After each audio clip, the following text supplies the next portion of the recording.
ini yang dulu kita bangun bersama-sama itu adalah penguatan budaya kita.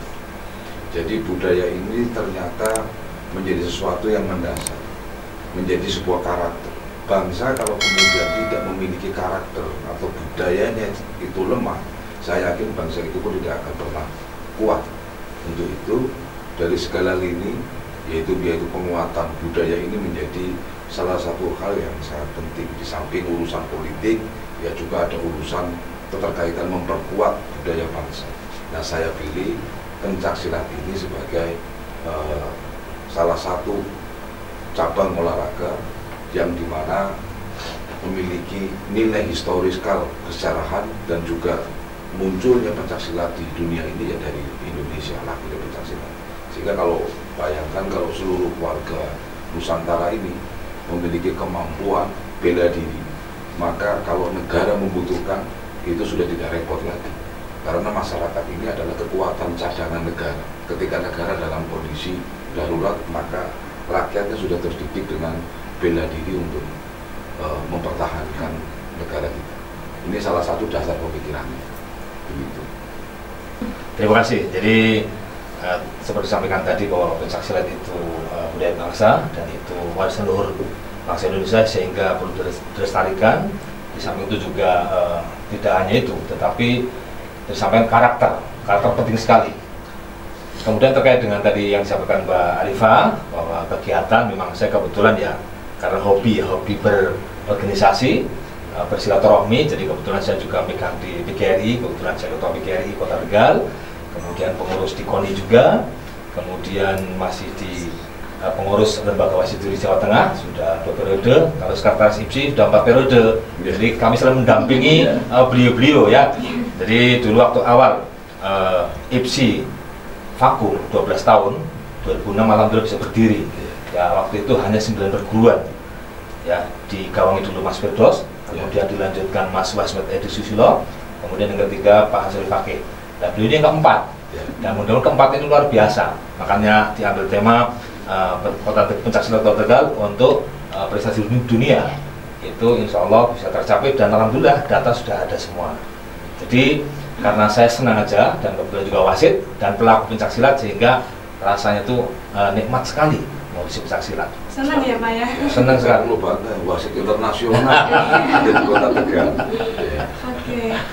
Sebetulnya kalau kendala itu hari ini semua merasakan itu karena kita ada pandemi. Kita ingin running, kita ingin lari sebetulnya dari segala lini untuk memajukan pencaksilat. Bahkan beberapa kejuaraan yang kita rencanakan untuk diselenggarakan ternyata karena memang lagi ada pandemi sehingga ya kita harus menahan diri terlebih dahulu. Nah kesulitannya itu hanya faktor komunikasi saja. Komunikasi ketika kita sedang memilih atlet, karena kebetulan IPSI Kota Tegal itu ada 26 perguruan. Jadi ya 26 perguruan. Jadi Kota Tegal ini basicnya sebetulnya cukup membanggakan untuk kaitannya dengan silat dan salah satu cabur yang diandalkan. Jadi yang kesulitannya ketika kita harus menseleksi. Ketika kita mengikuti sebuah turnamen, kita harus seleksi dari 26 perguruan itu mana nih yang sudah firm, sudah siap dan memiliki kemampuan untuk dapat diikutsertakan di dalam turnamen.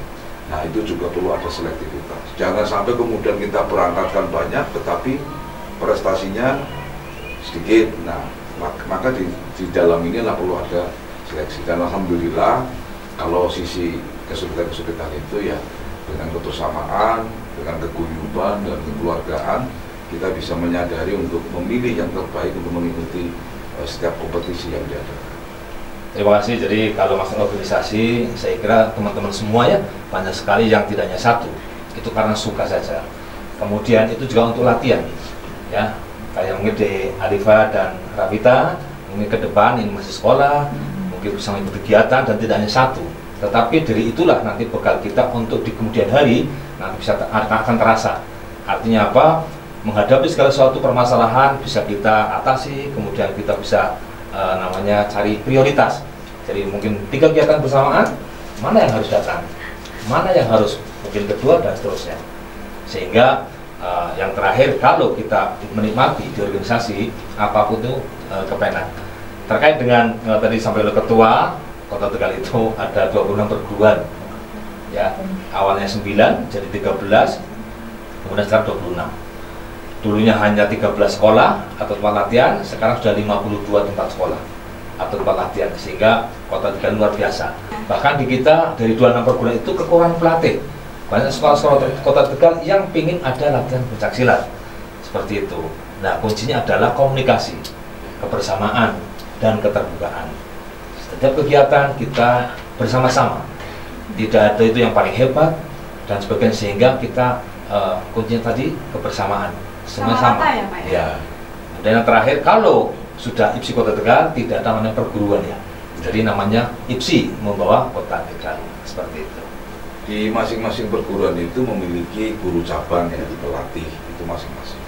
Tetapi ketika sudah berhimpun untuk menjadi satu kesatuan dalam wadah organisasi IPSI, maka sudah tidak lagi membawa perguruan, tetapi kita membawa nama Ikatan Pencaksilat Kota Tegal, sehingga kita melebur menjadi satu.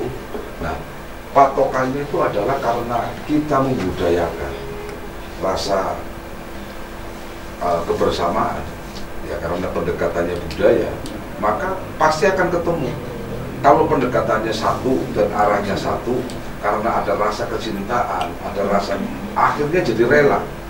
Rela untuk apa? Untuk berkorban. Yang penting cinta dulu. Kalau sudah cinta, waduh, apapun pasti akan direlakan, pasti akan mau pengorbanannya. Nah, tidak mungkin orang kalau tidak punya cinta terus suruh berkorban, tidak mungkin. Orang mau, kalau sudah ada rasa cinta, maka di sanalah ada pengorbanan, di sanalah ada pengabdian, di sanalah ada kebersamaan. Itu yang mendasar. Jadi kalau sebuah organisasi tanpa ada rasa kasih sayang atau cinta, itu tidak akan pernah terwujud kerjasama. Nah, alhamdulillah di IPSI Kota Tegal ini ya semuanya terbentuk rasa bahwa kita sedang mengembalikan satu warisan leluhur, yaitu budaya pencaksilat ini yang harus sama-sama dijaga. Nah, dari situlah kesadaran itu menumbuhkan rasa cinta dan kasih sayang di antara kita semua. Sehingga enak saja kita komunikasinya, jadi semuanya bisa berjalan. Ya, hampir sama. Cuma di sini kami kan Kota Tegal itu walaupun banyak perguruan, dari awal berdiri kita tanamkan bahwa silakan latihan di masing-masing perguruan. Tetapi muaranya adalah IPSI Kota Tegal. Kalau sudah namanya IPSI Kota Tegal, berarti tidak ada perguruan. Jadi membawa nama Kota Tegal. Baik itu untuk Popda, Karisdenan, Provinsi, kejuaraan nasional, internasional, itu semuanya Kota Tegal. Nah, seperti sekarang ini kan saudara kita, atlet kita ada yang mau bertanding di PON ya, Mbak Dela Krismawati, itu insya Allah tanggal 2 sampai 12 itu main di PON Papua. Kemudian satunya Mbak Afifa, atlet juga, itu juga akan main di SEA Games untuk tahun 2022. Mohon doanya semoga mereka berdua bisa berprestasi. Kemudian kunci yang disampaikan ketua tadi, kebersamaan tadi. Jadi setiap kegiatan kita libatkan semua perguruan. Sehingga ada rasa memiliki. Ya. Kalau sudah merasa memiliki, apapun itu kepengen. Ya, saya sampaikan dari awal, tidak ada yang paling hebat. A, B, C semuanya sama, punya kelebihan dan kekurangan. Sehingga di event apapun, siapapun perguruan yang juara di Kota Tegal itu sudah kalau keluar namanya Kota Tegal, seperti itu. Kalau saya ini sebetulnya latar belakangnya kalau dari pribadi ini adalah organisatoris ya, organisatoris. Jadi saya senang berorganisasi. Tapi kalau masuk pada tataran keahlian di dalam pencaksilat, saya pernah ditanya, kenapa kok jadi mau jadi ketua IPSI? Perguruan mana saya berdasarnya? Waduh, saya SMP ikutnya di perguruan Isania. Isania. Kemudian SMA saya lari di pesantren, kemudian terakhir kuliah saya di perguruan Universitas Pancasakti. Jadi kalau yang latar belakang di perguruan di seni bela diri tidak ada. Hanya karena saya orang organisatoris, ketemu dengan teman-teman pencaksilat, ya akhirnya mau tidak mau harus belajar.